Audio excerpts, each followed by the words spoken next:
ಈಗ ನಾವು ನಿಂಬೆಹಣ್ಣಿನ ಜ್ಯೂಸ್ ಮಾಡುವಾಗ ಆ ಬೀಜಗಳನ್ನ ಜಾಲರಿಲಿ ಆರಾಮಾಗಿ ಸೋಸ್ಬೋದಲ್ವಾ? ಹೌದು ಹೌದು. ನೀರು ಕೆಳಗೆ ಹೋಗುತ್ತೆ ಮತ್ತೆ ಬೀಜ ಮೇಲೆ ಉಳಿಯುತ್ತೆ. ಇದು ತುಂಬಾ ಸುಲಭ. ಎಕ್ಸಾಕ್ಟ್ಲಿ. ಆದ್ರೆ ಆ ಎರಡು ಸಾಲಿಡ್ ವಸ್ತುಗಳು ಒಟ್ಟಿಗೆ ಬೆರೆತು ಒಂದು ಮಿಕ್ಸ್ಚರ್ ಆಗಿದ್ರೆ ಅವನ್ನ ಹೇಗೆ ಬೇರೆ ಮಾಡೋದು? ಅಂದ್ರೆ ಈಗ ಅಕ್ಕಿ ಮತ್ತೆ ಕಲ್ಲು ಒಟ್ಟಿಗೆ ಬೆರೆತ್ರೆ ಬಟ್ಟೆಯಲ್ಲಿ ಸೋಸೋಕ್ಕಾಗಲ್ಲ. ನಿಜ, ಅದಾಗಲ್ಲ. ಯಾಕಂದ್ರೆ ಎರಡೂ ಸಾಲಿಡ್ ಆಗಿರೋದ್ರಿಂದ ಬಟ್ಟೆ ಮೇಲೆಯೇ ಉಳಿತವೆ. ಈ ಥರ ಸಾಲಿಡ್ ಮಿಕ್ಸ್ಚರ್ ಅನ್ನ ಬೇರ್ಪಡಿಸೋಕೆ ನಾವು ಆ ಸೈಜು ಮತ್ತೆ ವೇಟು ಅಥವಾ ಬಣ್ಣದಂತಹ ಸುಳಿವುಗಳನ್ನ ಬಳಸಬೇಕು. ಓಹೋ, ಇದೇ ನೋಡಿ ಅಸ್ಲಿ ಸೈನ್ಸ್ ಅಂದ್ರೆ. ಈಗ ನಮ್ಮಮ್ಮ ಅಡಿಗೆ ಮನೇಲಿ ಅಕ್ಕಿ ಆರಿಸೋದನ್ನ ನಾನು ನೋಡಿದ್ದೀನಿ. ಅದರಲ್ಲಿರೋ ಸಣ್ಣ ಕಲ್ಲು ಅಥವಾ ಕಪ್ಪು ಕಾಳುಗಳ ಬಣ್ಣ ಮತ್ತೆ ಸೈಜು ಬೇರೆ ಇರುತ್ತೆ. ಕರೆಕ್ಟ್. ಹಾಗಾಗಿ ನಾವು ಕಣ್ಣಿನಿಂದ ನೋಡಿ ಕೈಯಿಂದ ಸುಲಭವಾಗಿ ಆರಿಸಿ ತೆಗಿಬಹುದು.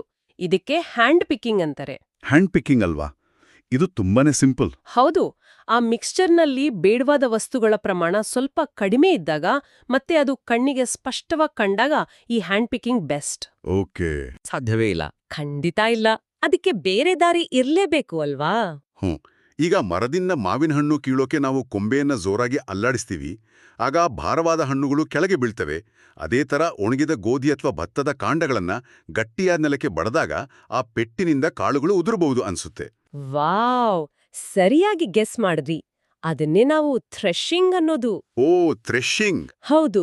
ಕಾಂಡವನ್ನು ನೆಲಕ್ಕೆ ಬಡದಾಗ ಅಥವಾ ಯಂತ್ರಗಳನ್ನ ಬಳಸಿದಾಗ ಆ ಫೋರ್ಸ್ ಅಂದ್ರೆ ಆ ಶಕ್ತಿಯಿಂದ ಭಾರವಾದ ಕಾಳುಗಳು ಹಗುರವಾದ ಕಾಂಡದಿಂದ ಬೇರೆಯಾಗ್ತವೆ. ಅಂದ್ರೆ ಇಲ್ಲಿ ನಮ್ಮ ಕೈ ಶಕ್ತಿಗಿಂತ ಆ ಚಲನೆಯಿಂದ ಹುಟ್ಟುವ ತೀವ್ರವಾದ ಫೋರ್ಸ್ ಕೆಲಸ ಮಾಡುತ್ತೆ ಅನ್ನೋದು ತುಂಬಾ ಇಂಟ್ರೆಸ್ಟಿಂಗ್. ಹೌದು. ಈಗ ಕಾಳುಗಳು ಸಿಕ್ಕವು. ಆದ್ರೆ ಆ ಕಾಳಿನ ಮೇಲೆ ಒಂದು ತೆಳುವಾದ ಸಿಪ್ಪೆ ಇರುತ್ತೆ ಗೊತ್ತಾ? ಅದನ್ನ ಹಸ್ಕ್ ಅಂತಾರೆ. ಅದನ್ನ ಹೇಗೆ ತೆಗೆಯೋದು? ಆ ಹಸ್ಕ್ ತೆಗಿಯೋಕೆ ನಾನಂತೂ ಗಾಳಿಯನ್ನೇ ಬಳಸ್ತೀನಿ. ನಮ್ಮ ಹಳ್ಳಿಗಳಲ್ಲಿ ಅಜ್ಜಿ ಮೊರದಲ್ಲಿ ಕಾಳುಗಳನ್ನ ಇಟ್ಕೊಂಡು ಸ್ವಲ್ಪ ಎತ್ತರದಿಂದ ಕೆಳಗೆ ಸುರಿಯೋದನ್ನ ನಾನು ನೋಡಿದ್ದೀನಿ. ಎಕ್ಸಾಕ್ಟ್ಲಿ. ಆಗ ಗಾಳಿ ಬೀಸುವಾಗ ಆ ಹಗುರವಾದ ಹಸ್ಕ್ ಹಾರಿ ಹೋಗುತ್ತೆ ಅಲ್ವಾ? ಹೌದು ಹೌದು, ಭಾರವಾದ ಕಾಳುಗಳು ಮಾತ್ರ ಕೆಳಗೆ ಬೀಳ್ತವೆ. ಭಲೆ. ಈ ವಿಧಾನದ ಹೆಸರೇ ವಿನೋವಿಂಗ್.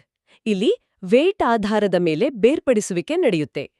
ಎತ್ತರದಿಂದ ಬಿಟ್ಟಾಗ ಭಾರವಾದ ಕಾಳುಗಳು ಗ್ರಾವಿಟಿಯಿಂದ ನೇರವಾಗಿ ಕೆಳಗೆ ಬೀಳ್ತವೆ. ಓಹೋ, ಗ್ರಾವಿಟಿಯಿಂದ. ಹೌದು.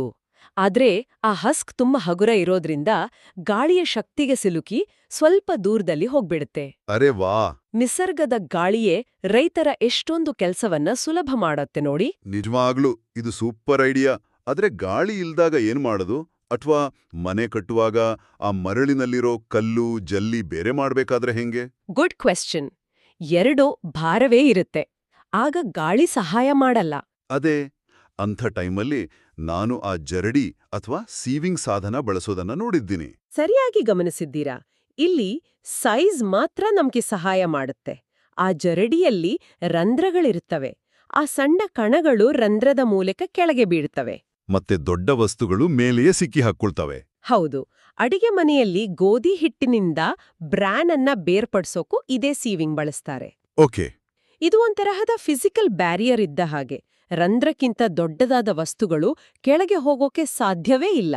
ಸೊ ನಾವಿವತ್ತು ಆ ಸಾಲಿಡ್ ವಸ್ತುಗಳ ಮಿಕ್ಸ್ಚರ್ ಅನ್ನ ಬೇರ್ಪಡಿಸೋಕೆ ಹ್ಯಾಂಡ್ ಪಿಕಿಂಗ್, ಥ್ರೆಶಿಂಗ್, ವಿನೋಯಿಂಗ್ ಮತ್ತೆ ಸೀವಿಂಗ್ ಅನ್ನೋ 4 ಸೂಪರ್ ವಿಧಾನಗಳ ಬಗ್ಗೆ ಆಳವಾಗಿ ತಿಳ್ಕೊಂಡ್ವಿ. ಇದೆಲ್ಲ ಸೈನ್ಸ್ ನಮ್ಮ ದಿನನಿತ್ಯದ ಕೆಲಸಗಳಲ್ಲೇ ಇದೆ. ಹೌದು. ಇದನ್ನ ಅರ್ಥ ಮಾಡ್ಕೊಳ್ಳೋಕೆ ಮಕ್ಕಳಿಗೊಂದು ಮಜಾವಾದ ಆಟ ಹೇಳ್ಕೊಡ್ತೀನಿ. ಹೇಳಿ ಹೇಳಿ. ಹುರಿದ ಕಡ್ಲೆಕಾಯಿಯನ್ನ ಆ ಅಂಗೈಯಲ್ಲಿ ಹಾಕಿ ಉಜ್ಜಿ. ಆಗ ಅದರ ಕೆಂಪು ಸಿಪ್ಪೆ ಬಿಟ್ಕೊಳ್ಳುತ್ತೆ. ಆಮೇಲೆ ಮೆಲ್ಲನೆ ಬಾಯಿಂದ ಗಾಳಿ ಊದಿ ಆ ಹಗುರವಾದ ಸಿಪ್ಪೆ ಹಾರ್ಹೋಗುತ್ತೆ. ಮತ್ತೆ ಶುದ್ಧವಾದ ಕಡ್ಲೆಕಾಯಿ ಕೈಯಲ್ಲಿ ಉಳಿಯುತ್ತೆ. ಅರೆ ವಾ! ಇದೇ ಮಿನಿ ವಿನೋಯಿಂಗ್ ಅಲ್ವಾ? ತಕ್ಷಣ ಟ್ರೈ ಮಾಡ್ಬೋದು. ಖಂಡಿತ ಟ್ರೈ ಮಾಡ್ಬೇಕು. ಈಗ ಅರ್ಥ ಆಗ್ತಿದೆ.